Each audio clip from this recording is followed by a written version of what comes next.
बिस्मिल्लाहिर्रहमानिर्रहीम। आज हम केमिकल काइनेटिक्स का लेक्चर नंबर 3 डिस्कस करेंगे। लेक्चर नंबर 2 ऑलरेडी हम डिस्कस कर चुके हैं। आज जो हमारा टॉपिक है वो है रेट लॉ।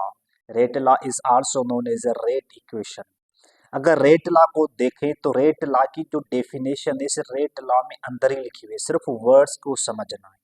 देखिए रेट मैंने सेम लिखा, इसके साथ मैंने लगा दिया रिएक्शन। तो रेट का मतलब होता है कि रेट ऑफ द रिएक्शन, और यहाँ पे इसके साथ मैंने एक ये जोड़ दिया कि कंसंट्रेशन ऑफ द रिएक्टेंट। देखिए यहाँ पे आपके पास दो वर्ड्स होते हैं, एक आपके पास होता है रेट और दूसरा आपके पास होता है देखिए कंसंट्रेशन। तो रेट लॉ बेसिकली डिस्क्राइब ये करता है कि how the rate of the reaction depend on the concentration of reactant. जो रेट ऑफ रिएक्शन होता है वो डायरेक्टली डिपेंड करता है on the concentration of the reactant के ऊपर, ठीक है। तो we can say concentration of the reactant depends on the rate of the reaction और the rate of the reaction depends on the concentration of reactant. अब हम इसको समझते हैं थ्रू एन इक्वेशन। देखें ये आपके पास ए, यहाँ पे देखिए कोई भी आपके पास रिएक्टेंट ए है, और यहाँ पे देखिए n n these are the coefficient are the number of the moles of the A. When n is the number of the moles, तो यहाँ पे देखें ये ए के मोल्स हैं। When A form the product, तो जब हम इसका रेट ऑफ रिएक्शन देखेंगे तो रेट ऑफ रिएक्शन जब हम देखेंगे तो यहाँ पे देखें कि दिस इज द के, this is the rate constant and this is the square bracket, इसको हम कहते हैं कंसंट्रेशन की लगाते हैं। This is the A is reactant, ये हमारे पास ये रिएक्टेंट है। ये जो एन होता है ना ये कोफिशिएंट है, तो ये इसका पावर बन जाएगा। तो यहाँ पे ये जो एन होता है इस एन को हम कंसिडर करते हैं ऑर्डर ऑफ द रिएक्शन होता है। दिस इज के इज रेट कांस्टेंट। तो यहां से ये पता चलता है कि आपके पास ये जो आर है जिसको हम कहते हैं रेट ऑफ द रिएक्शन, और ये जो आपके पास कंसंट्रेशन, इन दोनों के दरमियान में ना एक बहुत बड़ा मतलब समझ एक रिलेशनशिप होता है। मतलब R depends on the A and A depends on the R, अगर बोथ आर रिलेटेड। आगे हम देखते हैं कि ऑर्डर ऑफ द रिएक्शन। अगर यहाँ पे देखा जाए कि देखें ये जो मैंने लिखा है ऑर्डर, देखें इस ऑर्डर को पहले आप समझे। देखिए ऑर्डर क्या होता है, ये देखें कोई भी एक नंबर होता है, जैसे आपके पास ये 1 है, 2 है, 3 एंड सो ऑन होता है। अच्छा नंबर आपके पास देखिए 0 भी हो सकता है, ठीक है ना, ये -1 भी हो सकता है और -1/2 because these are the numbers. तो ये नंबर बेसिकली ये क्या शो करते हैं, ये ऑर्डर को शो करते हैं। अच्छा कंसंट्रे ये जो रिएक्शन है, अब आपको पता होगा कि यहाँ पे जो हमने रिएक्शन लिखा है ये बेसिकली ये रिएक्शन क्या क्या है, this is the rate of the reaction होता है, ठीक है ना। तो यहाँ पे आप लिख सकते हैं this is the rate of the reaction. अगर आपके पास रेट ऑफ रिएक्शन है ही नहीं तो आप ऑर्डर ऑफ रिएक्शन कैसे निकालेंगे, तो इसके लिए रेट ऑफ रिएक्शन का होना लाजमी है। देखिए रेट ऑफ रिएक्शन में क्या होता है कि आपके पास कंसंट्रेशन होती है ए की, उसके ए के ऊपर देखिए अगर पावर है तो उसको हम कंसिडर करते हैं, ठीक है ना, as order of the reaction. अच्छा इसकी डेफिनेशन हम देखते हैं कि ऑर्डर ऑफ रिएक्शन की डेफिनेशन क्या है। The sum of the powers raised on the concentration terms in the rate law. देखिए ये आपके पास कोई भी इक्वेशन है। अच्छा ये देखिए इक्वेशन है, इस इक्वेशन के ऊपर देखें ये जो आपके पास कंसंट्रेशन है ए की, ठीक है ना, ये एक इक्वेशन आप इसको इस तरह से समझें कि अगर आपके पास आर है इज इक्वल टू के, दिस इज द के, और यहाँ पे हम लिखेंगे कंसंट्रेशन ऑफ ए, यहाँ पे देखिए आपके पास एक्स है and this is the concentration of the B, ठीक है ना, यहाँ पे इसके ऊपर है पावर वाई।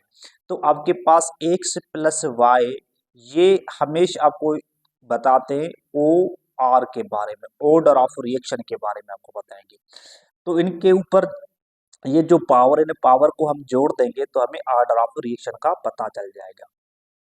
अब हम देखते हैं ऑर्डर ऑफ रिएक्शन का with the help of equation. देखिए दिस इज अमोनियम नाइट्रेट, ये अमोनियम नाइट्रेट है। जब हम इसको हीट करते हैं तो हमारे पास ये नाइट्रोजन गैस जो है ये हमें मिल रही होती है, दिस इज द वाटर। अब यहाँ पे आप देखेंगे यहाँ पे इसके देखिए 1 कोफिशिएंट है, तो this is the first order of the reaction. अमूमन जो ऑर्डर ऑफ रिएक्शन होता है दिस इज एक्सपेरिमेंटली डेटा, ठीक है, this is the experimentally phenomena, this is not theoretically phenomena, experimentally phenomena होती है। तो यहाँ पे 1 है तो इसको हम कंसीडर करें कि this the first order of the reaction.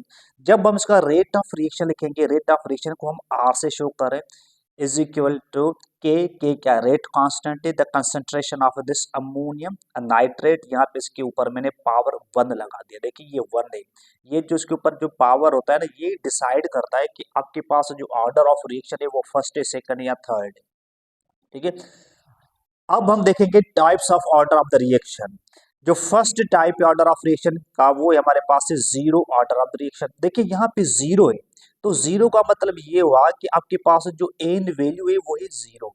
N क्या है, N in actually this is the power और दिस इज द कंसंट्रेशन।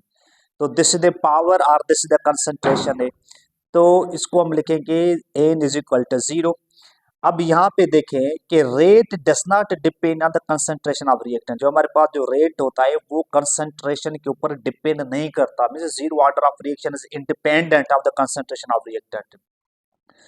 इसके कुछ हम एग्जांपल देख लेते हैं। देखें आपके पास this is the hydrogen gas, when hydrogen gas reacts with the chlorine then we have the formation of that HCl, hydrochloric acid की फॉर्मेशन होती है।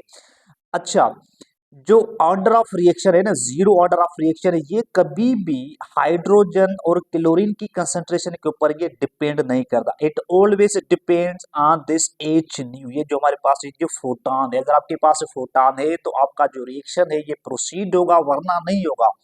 फिर यहाँ पे आप देख सकते हैं this is nitrous oxide N2O।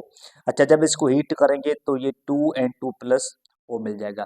अब हम इसकी इक्वेशन देखते हैं, इंटीग्रेटेड इक्वेशन, डेरिवेशन हम देखते हैं। देखें आपके पास कोई रिएक्टेंट ए प्रोडक्ट में जा रहा है, जब इसका रेट ऑफ रिएक्शन देखेंगे यहाँ पे लिखेंगे minus D A over D T is equal to, यहाँ पे लिखेंगे के कंसंट्रेशन, देखें ये ए की कंसंट्रेशन है, यहाँ पे देखिए इसकी लिखेंगे power zero, why zero because this is zero order of the reaction. अच्छा, अब यहाँ पे देखिए इस क्वेश्चन को रीअरेंज करेंगे, ये देखिए माइनस डी, ये जो डी टी है जाकर के साथ मल्टीप्लाई करें, क्योंकि ये जो आपके पास है ना ये टर्म देखें, ये अगर आपके पास ये ए की जो कंसंट्रेशन इसके पावर पावर देखें ये जीरो, तो ये 1 के बराबर हो जाएगा। 1 को के से मल्टीप्लाई करेंगे तो आंसर के ही आएगा, तो डी टी को जाके के से मल्टीप्लाई करेंगे। अब देखिए ये जो माइनस माइनस को आप इधर लेके जाए तो जाएगा D A is equal to minus K delta T. अब इंटीग्रेशन लेंगे, this is the integration sign, ठीक है। अब यहाँ पे लिखेंगे डी ए। अच्छा, इंटीग्रेशन जो है ना आपके पास देखिए, इनिशियल जो आपके पास यहाँ पे जो लोअर लिमिट होती है वो होती है ए नॉट, अपर लिमिट आपके पास क्या हो जाएगी, ये 80 हो जाएगा इज इक्वल टू माइनस के। अच्छा, के आपके पास कांस्टेंट है तो इसको बाहर लिखेंगे, इंटीग्रेशन से बाहर आप लिखेंगे दूसरा इंटीग्रेशन। अच्छा, ये डेल्टा टी ये आपका चेंज हो रहा है, दिस इज अ वेरिएबल, तो इसकी देखिए लोअर लिमिट जो आपके पास होगी वो लोअर लिमिट क्या हो जाएगी, ये हो जाएगी जीरो, और अपर लिमिट हो जाएगी टी। अब देखिए, अब इसको जब हम सॉल्व करेंगे तो जो अपर लिमिट आप लिखेंगे 80 और लोअर लिमिट, तो ये आपके पास क्या बन जाएगा a naught is equal to minus, देखिए ये के सेम रहेगा, ठीक है ना। तो आपके पास ये आप लोअर लिमिट तो जीरो है तो आप लिखेंगे अपर लिमिट टी लिखेंगे। अगर इस इक्वेशन को थोड़ा सा अगर हम रीअरेंज करें तो ये आपके बताए कि 80 का अगर वैल्यू निकालना चाहते हैं तो ये जाएगा 80 is equal to A naught minus K T. अब देखिए जब हम इसका हाफ लाइफ की अगर हम डिस्कस करें कि हाफ लाइफ जो होता है वो हाफ लाइफ टाइम, ठीक है ना, हाफ लाइफ हम कैसे निकालेंगे, देखें आपके पास ये जो ए टी है ना ये बराबर होता है ए नॉट डिवाइडेड बाई 2 के। अब ये जो वैल्यू है ना, अब ये वैल्यू उठा के आप इस इक्वेशन में आपको पुट करना है, तो आपके पास इक्वेशन क्या बन जाएगी, देखें ये a naught divided by 2 is equal to, देखें ए नॉट सेम है माइनस ये के, ये जो टी है इसको आप लिखेंगे टी 1/2 आप लिखेंगे।